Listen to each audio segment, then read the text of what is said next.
오늘 말씀의 내용은 우리가 하나님 나라, 천국 이 부분에 대한 것과 또 예수님은 누구신가에 대한 분명한 확인을 하는 그런 말씀이기도 합니다. 우리 생각에 하나님 나라, 천국, 우리 그림으로 그리는 것은 사실 진정한 천국이 아닙니다. 왜 그러는 거니? 우리 속에는 욕심이 들어있어요. 욕심으로 투영한 그 나라는 하나님 나라가 아니고, 그러기에 하나님께서 이 세상에 천국을 몰고 오고 하나님 나라를 이 땅에 심어 들어올 때는 회개하라고 먼저 말씀합니다. 천국이 가까웠으니 회개하라, 천국이 가까웠다 하면서 우리의 생각을 부정합니다. 우리가 꿈꾸는 그런 파라다이스와 같은 천국은 사실 진정한 천국이 아니요, 우리 욕심으로 투영된 욕심의 나라이기에 사실 천국이 아니라는 것을 분명히 하고 우리들에게 진정한 천국을 심어 주십니다. 오늘 진정한 하나님 나라, 하나님께서 우리에게 천지를 지으신 창조주가 이 땅에 오셔서 왕으로 취임하는데 어떤 모습으로 취임하시는지를 분명히 나타내 보여줍니다. 사실 우리는 세상의 권력, 힘, 파워, 원가, 수요 이런 것이 크고 적음에 따라서 평가를 하게 되고 가치를 추구해 나갑니다. 근데 하나님 나라는요, 힘의 나라가 아닙니다. 약속의 나라입니다. 하나님의 전능하심이라고 하는 것은 힘의 전능이 아닌 약속을 지키는데 전능하신 하나님입니다. 성경은 약속의 말씀이에요. 약속대로 그대로 이루어져요. 약속에 예언한 대로 그대로 성취됩니다. 저와 여러분을 구원하시겠다고 하는 약속에 말씀을 하셨어요. 그러면 이걸 받아들인 이마다 꼭 구원이 이루어지고 맙니다. 놀랍죠? 이란 하나님이 이제 예루살렘 성에 입성해요. 예수님께서 이 땅에 오셔서 여러 가지 공생애 동안 많은 사람을 치유하고 제자들을 가르치고 기적을 행하였습니다. 이 모든 것들은 궁극적으로 하나님 나라를 예표하고 보여주기 위한 그러한 하나님이 하신 일이에요. 그런데 하나님이 하신 일이 이와 같이 우리들에게 표출되었음에 우리는 그것을 잘못 이해해서 하나님 나라는 뭔가 힘으로 군림하는 나라처럼 오해를 하고 있었다 이 말입니다. 그래서 이러한 제자들의 마음을 바로잡고 진정한 하나님의 나라가 어떤 나라인가를 보여주기 위하여 예루살렘 성전, 예루살렘 성으로 이제 들어오게 됩니다. 예수님께서는 갈릴리 사역을 하셨어요.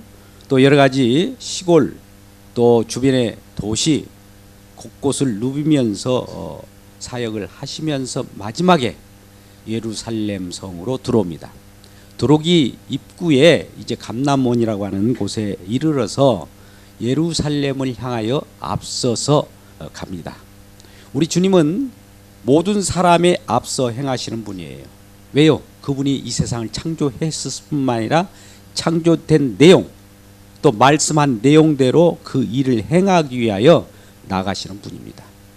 그래서 주님 앞에 또 나아갈 때, 주님이 앞서 나갈 때 우리는 그 뒤를 따라가는 것이고 또 주님이 하신 일을 분명히 목도하는 증언자로 설 수밖에 없습니다. 우리가 앞서서는 안 돼요. 주님이 먼저 앞서서 향하더라. 28절에 예수께서 이 말씀하시고 예루살렘을 향하여 앞서서 가시더라. 감람이라 불리는 산 쪽에 있는 벳파게와 베다니에 이르러 가셨을 때 제자들 둘을 맞은편 마을로 보냅니다. 그래서 이르시되 너희는 맞은편 마을로 가라. 그리하면 아무도 타지 아니한 나귀 새끼가 매어 있을 것이다. 그 나귀를 풀어서 끌고 오라. 이렇게 명령을 합니다. 하나님의 말씀은 명령대로 그대로 순응하면 이루어집니다. 제자들이 이제 맞은편 마을로 가게 되죠. 그래서 예수님께서 가서 또 이렇게 주인이 왜 내 나귀 새끼를 풀어 가느냐 묻거든 이렇게 대답하라고 하는 그 답도 줘요. 주께서 쓰시겠다 하라라고 하는 겁니다. 다른 말 필요 없고 주께서 쓰시겠다 이 말만 하면 그 주인이 풀어줄 것이라는 겁니다.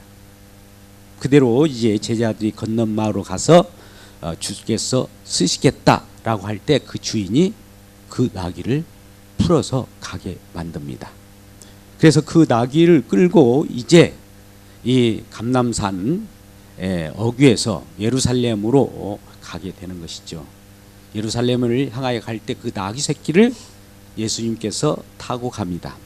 나귀 새끼 위에는 제자들이 겉옷을 걸쳐 얹어놓고 또 가는 길에 옷을 벗어서 가는 길을 인도하게 되죠. 그럴 때 예수님께서는 그 나귀 새끼를 타고 예루살렘으로 입성합니다. 예루살렘이라고 하는 것은 그 모든 말씀이 흘러나오는 곳이요, 세상 모든 중심이 예루살렘에 있는 거예요. 우주 전체가 예루살렘에 있는 겁니다.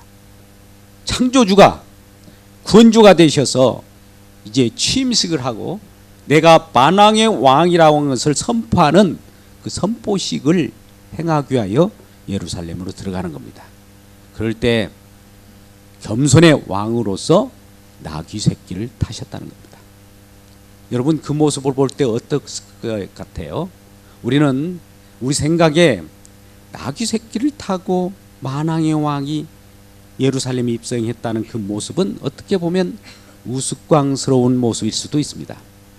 그러나 만왕의 왕이 이와 같은 왜 겸손의 왕의 모습으로 오셔야만 하는가, 이 부분에 대해서 우리는 의아해하고 또 이러한 부분들에 대해서 마음의 착잡함을 느낄 수밖에 없습니다. 그러나 이러한 만왕의 왕이 등극하는 모습 속에서 겸손이라고 하는 이 모습이 힘을 이긴다는 겁니다.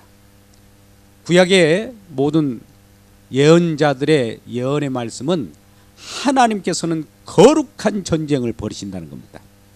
거룩한 전쟁이라 하는 것은 힘과 힘의 대결에서 큰 힘이 작은 힘을 이기는 것이 아니라 거룩한 것이 힘을 이긴다는 겁니다. 거룩한 것이 많고 적음에 관계없이 수많은 힘이라 할지라도 약속의 거룩한 말씀은 그 엄청난 대군 적진이라도 물리친다는 겁니다. 우리는 사사기를 살펴보아도 그 어마어마한 대적들, 적진들이 있었어요. 그 수요가 엄청납니다. 그럼에도 불구하고 소수의 말씀을 쥐고 있는 자들이 그 어마어마한 수요를 이깁니다. 이게 바로 거룩한 전쟁입니다. 하나님 나라는 거룩한 전쟁으로 이루어졌어요. 하나님 나라는 거룩한 나라예요. 힘의 나라가 아닙니다. 약속의 나라입니다. 겸손의 나라입니다. 사랑의 나라입니다. 믿음의 나라입니다. 이러한 나라를 몰고 오신 우리 주님이 세상 권력 힘으로 살아가려고 하는 자들에게는 그 역겹게 느끼겠죠. 오늘날도 마찬가지입니다. 이러한 예수님을 증거하면 나에게 힘을 주고 나에게 소유욕을 주고 나에게 권력을 주는 하나님을 달라고 합니다. 그런데 사실 그런 하나님은 가짜 하나님입니다. 영으로 큰 것을 우리가 바라보고 그런 걸 가져다 주는 하나님, 이것이 우리 마음속에 있는 육신의 정욕과 안목의 정욕과 이생의 자랑이라는 거 아닙니까? 이것은 바로 사단이 가져다 놓는 가짜 하나님의 나라입니다. 여러분 어떻습니까? 그런데 우리는 그럼에도 불구하고 가짜 하나님의 나라를 소원하고 또 그러한 나라를 강구하고 있지 않습니까? 제자들이 그랬다는 거예요. 예수님이 제자들이 그런 나라를 또 구했던 것입니다.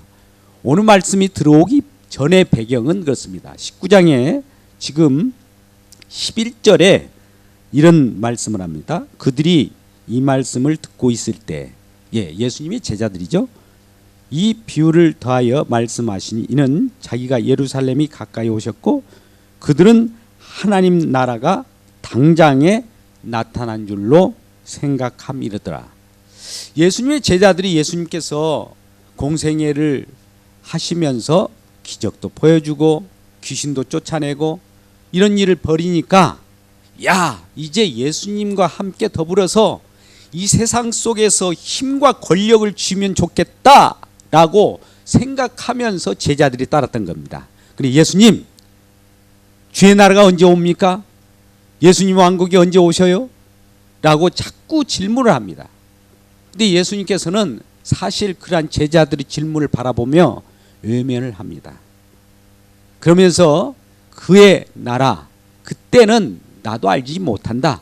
나도 하나님에 대한 순종에 의해서 이루어 나가는 하나님 뜻을 이루는 자로 왔기에 내가 그것을 너희에게 바로 말할 수는 없으나 그 나라는 오게 될 것이다. 이런 말씀만 하시는 거예요. 그 말씀에 대한 질문에 대한 답을 회피하는 거예요. 왜?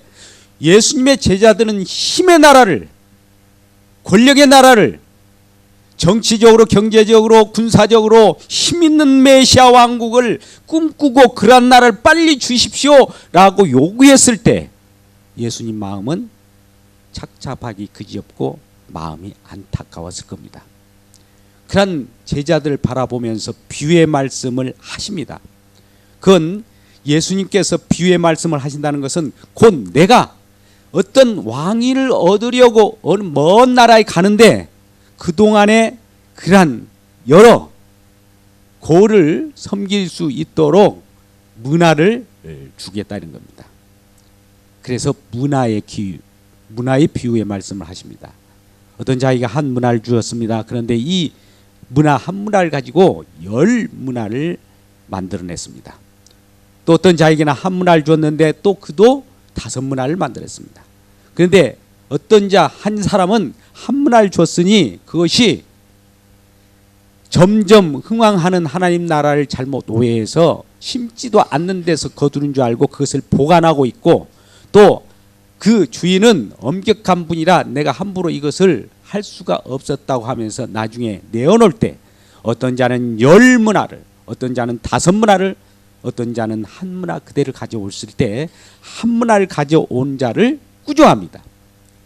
하나님의 나라는 하나님이 이곳에 계시던 안 계시던 관계없이 하나님이 통치 영역 속에 있는 모든 것들은 움직이고 살아 역사하시고 생명의 탄생이 계속 이루어진다는 것을 알지 못했던 한 문화를 가지고 그것만을 지키려고 했던 자는 책망을 받았던 겁니다. 이러한 문화의 비유가 다 맞춰지고 오늘 본문의 말씀 28절 예수께서 이 말씀을 하시고 이 말씀 비유의 말씀을 하시고 왜 이 하나님 나라는 우리 힘의 나라가 아니라 겸손의 나라여야 하는가를 가르쳐 주기 위하여 오늘 나귀 새끼를 타고 예루살렘 성으로 입성하는 그 모습을 보게 되죠.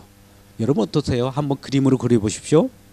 나귀 새끼 어떻게 보면 아주 그 크기가 작은 겁니다.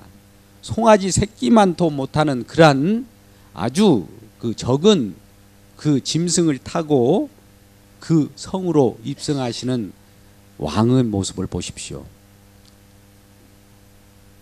우리가 상상이나 됩니까? 정말 이 우주를 창조하시고 우리를 구원하신 그 왕이라면 힘있는 말을 타고 오시고 뭔가 호령하고 오셔야 되고 군림하고 오신다면 야 저분은 하나님이 맞아 라고 우리가 받아들일 겁니다. 그런데요 하나님은 의도적으로 하나님의 나라가 어떻게 형성됐는가를 가르쳐 주기 위하여 힘으로 오지 않고 겸손으로 옵니다. 높은 데 오시지 않고 낮은 곳으로 오셨어요. 가장 천한 곳으로. 구유, 짐승의 먹이통에 놓여있는 그 모습. 마태복음 1장 21절의 말씀. 아기가 탄생하리니 이름을 예수라 하라. 그것은 자기 백성을 저희 죄에서 구원할 자임이라. 이런 이름으로 옵니다. 그리고 마태복음 1장 23절에는 하나님이 우리와 함께 함이라. 그는 우리와 함께 하시기에 오신 분이기에 임마누엘이라고 하는 이름을 지어라. 이렇게 말씀합니다. 그게 바로 주의 이름으로 오시는 왕의 모습이에요. 우리는 왕이라고 하면 거창하게 우리가 눈으로 보는 것이 분명하게 힘으로 오셔야만 왕으로 우리는 받아들이기 쉽습니다. 세상의 힘이 세상의 권력에 물들어 있기 때문에 그렇습니다. 그런데 하나님께서는 숨어서 이 땅에 낮은 곳으로 들어오십니다. 누구도 외면하는 그런 모습으로 오십니다. 그래서 누구도 발견할 수 없어요. 마음이 가난한 자, 심령이 가난한 자만 발견할 수 있는 그 하나님의 나라, 이러한 나라를 볼 수 있기를 주의 이름으로 축복합니다. 그러한 나라를 몰고 오신 우리 주님께서 나귀 새끼를 타고 이제 예루살렘에 올 때 모든 분들이 환호합니다. 그것도 이미 하나님께서 약속하신 내용대로 성취되는 모습이에요. 구약의 스가랴 9장 9절에 장차 앞으로 오실 만왕의 왕, 세상 창조하신 창조주가 이 땅에 스며들어서 오신 모습은 이와 같이 오십니다 라고 예언했던 겁니다. 스가랴 9장 9절 말씀을 같이 읽을까요? 자, 시작. 시온에 따라 크게 기뻐할지어다. 예루살렘에 따라 즐거이 부를지어다. 보라, 내 왕이 내게 임하시라니 그는 공의를 쏘며 구원을 베푸시며 겸손하여서 나귀를 타시나니 나귀의 작은 것 나귀 새끼니라. 이렇게 스가랴 선지자를 통하여 구약에 예언하고 예언한 그 말씀이 그대로 이루어져요. 하나님 나라는 말씀, 약속이 이루어지는 나라예요. 힘으로 만들어진 나라가 아니에요. 약속으로 이루어지는 나라라 이 말이에요. 그 예언이 그대로 적중돼서 성취되는 그 모습대로 그 예수님께서 나귀의 새끼를 타고 예루살렘으로 올라가는데 이건 구약 스가랴 9장 9절의 말씀이 이루어지는 장면이라 이거예요. 그런데 많은 사람들이 이렇게 겸손의 왕으로 오는 나귀 새끼를 타고 오신 예수님을 왕으로 여길까요? 안 여길까요? 무슨 장난질을 하나? 무슨 저런 것이 왕이야? 라고 조롱하겠죠. 그런데 하나님 나라는 하나님은 인간의 조롱으로부터 스물스물 올라오면서 하나님 자신을 드러내는 거예요. 인간의 비유, 인간의 어떤 핍박, 인간이 가치 없어 보이는 것을 통하여 하나님은 전능성을 보여준 거예요. 그래서 스가랴 9장 9절 방금 겸손의 왕으로 오시는 이 예언의 성취가 이루어진 장면인데 우리 모든 마음은 겸손한 왕으로 오시고 그렇게 힘없이 오시고 나귀 새끼 그런 정도를 타고 오신 분을 하나님으로 인정하지 않겠다고 할 때에 스가랴 9장 10절에는 이와 같이 말씀합니다. 같이 읽겠습니다. 시작. 내가 에브라임의 병거와 예루살렘의 말을 끊겠고 전쟁하는 활도 끊으리니 그가 이방 사람에게 화평을 전할 것이요 그의 통치는 바다에서 바다까지 이르고 유브라데 강에서 땅끝까지 이르리라. 예, 여러분 보십시오. 에브라임의 병거, 예루살렘의 말, 그리고 전쟁의 활을 꺾어버리겠다는 거예요. 이것은 지금 만왕의 왕으로 오시는 예수님, 겸손의 왕으로 오신 예수님께서는 이 병거라고 하는 그 강력한 무기를 꺾어버리겠다는 거예요. 말로 힘으로 과시하는 그 말 타고 오는 말을 꺾어버리겠다는 거예요. 활로 전쟁하는 그 활을 끊어버리겠다는 겁니다. 이 세상 아무리 힘으로 우리가 저 정도 권력을 가지면 세상을 누리겠다라고 하는 그 마음까지도 꺾어버리고 오신 하나님이라는 거예요. 그러니까 우리 속에 우리가 꿈꾸는 하나님 나라, 힘의 나라, 이런 마음을 하나님께서는 잠재우고 꺾고 죽이면서 들어오게 시켰다는 겁니다. 이런 일들이 지금 예루살렘 입성하는 예수님의 모습 속에서 들어오는 겁니다. 여기서 우리가 주의해야 할 건, 지금 예수님께서 내 말대로 건넌 마을, 맞은편 마을로 가서 그 나귀 새끼를 데려오라 라고 할 때 그 제자들이 예수님, 맞은편 마을 말고 저 건넌 마을이 옆쪽 마을 가니까 힘센 조랑말 같은 것들이 많이 있을 텐데 그 말을 끌고 와서 예루살렘을 입성하고 그 말을 타고 들어가는 것은 어떨까요? 라고 묻는 자가 없었다는 거죠. 제자들이 만약 우리 생각처럼 예루살렘 성으로 창조주인 그분이 만왕의 왕으로 등극할 때 힘있는 말을 타고 들어가면 왕답다라고 하면서 조롱말, 힘센 말을 끌고 왔다면 야가 스가랴 9장 9절의 말씀이 이루어질까요? No! 아니라는 거예요. 우리 생각이라는 거예요. 우리 생각을 가지고 하나님 말씀 앞에 나올 때 우리 생각을 하나님 말씀을 뒤엎어버리면 안 되는 겁니다. 하나님 말씀이 우선이에요. 우리는 약속의 말씀보다도 우리 상황을 앞장세우는 것이 대부분입니다. 내가 이래서 저래서 핑계대고 하나님께서 약속하신 그 약속을 저버리고 내 상황을 앞세워요. 내가 이렇게 힘들어서, 내가 어려워서, 나는 이런 상황 속에 있기 때문에 이럴 수밖에 없었습니다. 핑계의 전문가가 되어버려요. 그러나 우리 주님께서는 핑계의 전문가인 우리들에게 겸손의 왕으로 핑계를 드는 우리 상황을 사실 외면하면서 하나님의 약속대로 그대로 이뤄가요. 앞장서서 그대로 말씀을 실현해 나갑니다. 그래서 예수님은 일하시는 하나님이에요. 일하시는 그 이름을 하여 주의 이름이라고 합니다. 주의 이름이라고 하는 것은 명칭이 아니고 그 이름대로 수행하는 내용이에요. 예수라고 하는 이름도 마찬가지예요. 자기 백성을 저희 죄에서 구원하는 그 일을 하는 내용이 예수예요. 그리고 임마누엘, 자기 백성과 함께 계시겠다는 그 내용대로 이루어가는 것이 임마누엘이라는 이름이에요. 주의 이름은 여러 가지 내용으로 나타납니다.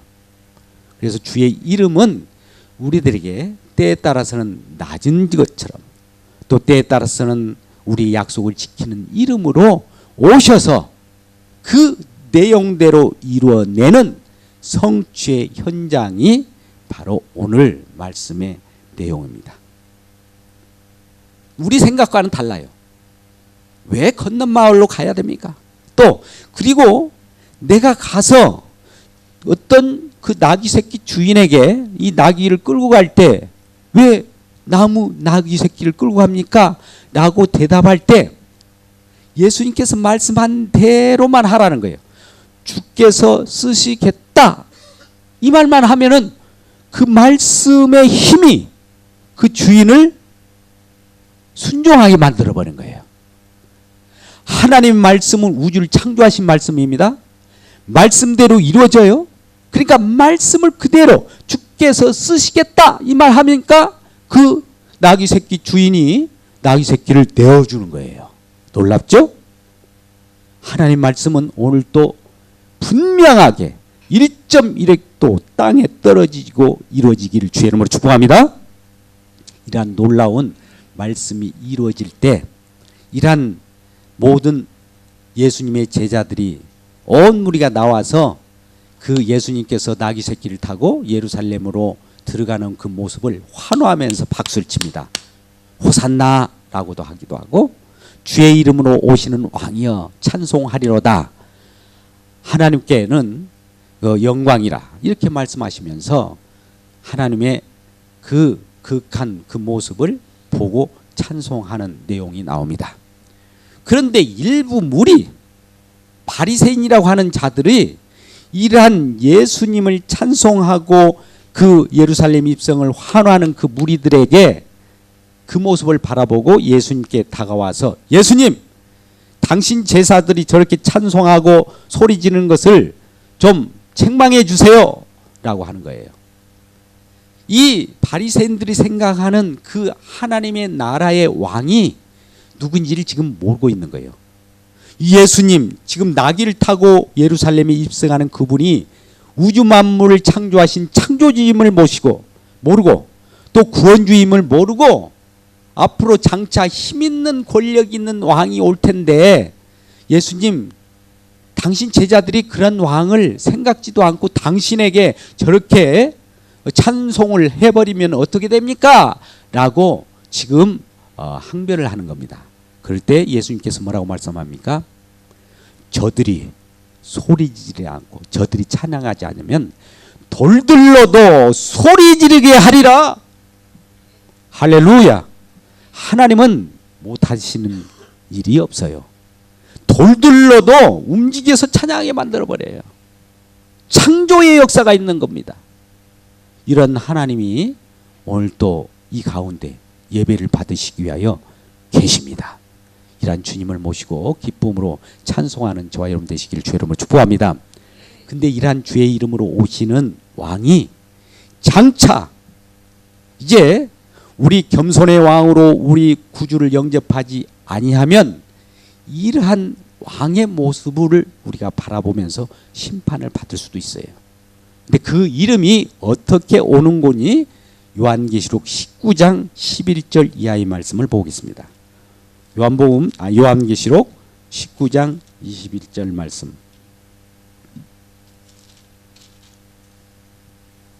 자, 요한복음 19장 11절 말씀입니다. 자, 여러분 찾으셨으면 같이 한번 읽어볼까요? 11절 말씀 먼저 읽겠습니다. 또 내가 하늘이 열린 것을 보니 보라 백마와 그것을 탄 자가 있으니 그 이름은 충신과 진실이라. 그가 공의로 심판하며 싸우리라. 자, 그가 그 이름이 있는데요. 백마를 탄 자가 와요. 근데 그 이름이 뭐라고요? 충신과 진실이라. 제가 지금 주의 이름으로 오시는 왕에 대한 설교를 하고 있습니다. 근데 그 이름이 충신과 진실이라. 그가 어떤 일을 한다고요? 공의로 심판을 한단 말이죠. 근데 그의 모습을 보니까 그의 눈은 불꽃 같고 그의 머리는 면류관이 많고 또 그 이름 쓴 것 하나가 있으니 그분 스스로밖에 모른다는 거예요. 아무리 많은 사람들이 알려줘도 하나님은 하나님 자신을 자증합니다. 그리고 그가 또 이런 모습을 보여요. 13절에 요한계시록 19장 13절입니다. 그가 피 뿌린 옷을 입었는데 그 이름은 하나님의 말씀이라. 할렐루야. 주의 이름, 그 이름이 하나님의 말씀이랍니다. 여러분, 우리는 요한복음 1장 1절 태초에 말씀이 계시니라. 그가 하나님께 함께 계셨으니 그 말씀은 하나님이시라. 이렇게 말씀하시잖아요. 그가 태초에 하나님과 함께 계셨고 만물이 그로 말미암아 지은 바 되었으니 지은 것이 하나도 그가 없이 된 것은 없느니라. 이렇게 말씀하시면서 4절에는 그 안에는 생명이 있었으니 사람들의 빛이라. 이렇게 증언하고 있습니다. 태초에 말씀이 계셨는데 그 말씀이 하나님 말씀이래요. 이 말씀이 주의 이름이랍니다. 말씀대로 이루어가는 그 이름, 주의 이름이에요. 그 이름이 아까 어떻게 나타났다고요? 마태복음 1장 21절에 예수로 나타났고, 마태복음 1장 23절에는 임마누엘로 나타났고, 사도행전 3장 6절에 성전 미문 가운데 있을 때 베드로가 내게 은과 금은 없거니와 내게 있는 것으로 내게 주노니 나사렛 예수의 이름으로 걸어라 할 때 그 이름대로 걸어버리는 거예요. 할렐루야. 주님의 이름의 능력은 이와 같은 거예요. 약속대로 이루어지는 겁니다. 이러한 놀라운 약속이 저와 여러분 가운데도 충만히 임하기를 주의로 축복합니다. 그런데 이러한 이름을 쫓아다니는 그 군대가 있죠. 요한계시록 19장 14절입니다. 하늘에 있는 군대들이 희고 깨끗한 세마포 옷을 입고 백마를 타고 그를 따르더라. 15절을 그의 입에서 예리한 검이 나오고 그것으로 만국을 치겠고 친히 그들을 철장으로 다스리며 또 친히 하나님 곧 전능하신 이의 맹렬한 진노에 포도주를 틀을 밟겠고 16절 그 옷과 그 다리에 이름을 쓴 것이 있어요. 또 그 옷과 그 다리에 이름이 또 쓰여 있는 거예요. 근데 그 이름이 뭐라고요? 만왕의 왕이요 만주의 주시라. 이렇게 놀랍죠? 여러분, 태초에 말씀이 계셨어요. 말씀으로 이 세상이 창조되었습니다. 근데 창조하셨을 뿐이나 그 말씀이 육신이 되어갖고 이 땅에 들어왔어요. 요한복음 1장 14절 말씀이 육신되어 우리 가운데 가심에 그 영광을 보니 아버지 독생자의 영광이요 은혜와 진리가 충만하더라. 말씀이요 이 땅 우리 역사선상으로 우리가 사는 우주 공간 속으로 들어와 지구에 들어와 저와 여러분 사는 이 공간에 들어올 때 이름을 예수 그리스도라는 겁니다. 그 이름이 만왕의 왕이라는 겁니다. 그 이름이 임마누엘이라는 겁니다. 그 이름이 우리를 살리는 이름이라는 거예요. 그 이름이 생명이라는 겁니다.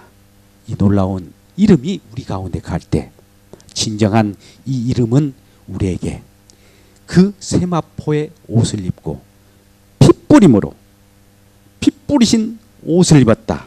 요한계시록 13절 19장 13절에 그분은 피를 뿌린 옷을 입었다는 거예요. 그분이 십자가에 우리의 저와 허물을 위하여 직접 피를 흘리신 분이라는 겁니다. 십자가에 피 흘리신 그분이 만왕의 왕이요 창조주요 우리의 구세주였다는 겁니다. 다른 것이 아니라는 거예요. 다른 분이 왕이 아니라는 거예요. 다른 분이 창조주가 아니라는 거예요. 우리의 구세주는 십자가에 피를 흘리신 그분, 그분이 말씀이 육신되어 오신 분이요 만왕의 왕이요 우리를 생명으로 살리시는 놀라운 만왕의 왕이라는 겁니다. 근데 그 모습이 겸손의 모습으로 오늘 그 나귀 새끼를 타고 예루살렘에 들어올 때 누가 그가 이 세상을 창조한 창조주임을 알았겠습니까? 누가 그가 이 우주를 운행하시고 통치하신 하나님이심을 알았겠습니까? 그러나 우리 주님을 믿는 겸손한 자, 심령이 가난한 자는 그 세계를 알기에 주님과 합한 자는 그분이 진정한 왕임을 알고 호산나 찬송하리로다 주의 이름을 오시는 왕이여 이렇게 외칠 수 있는 놀라운 은혜가 여러분과 여러분 가정 여러분 일마다 날마다 승리로 일어나기를 주님의 이름으로 축복합니다.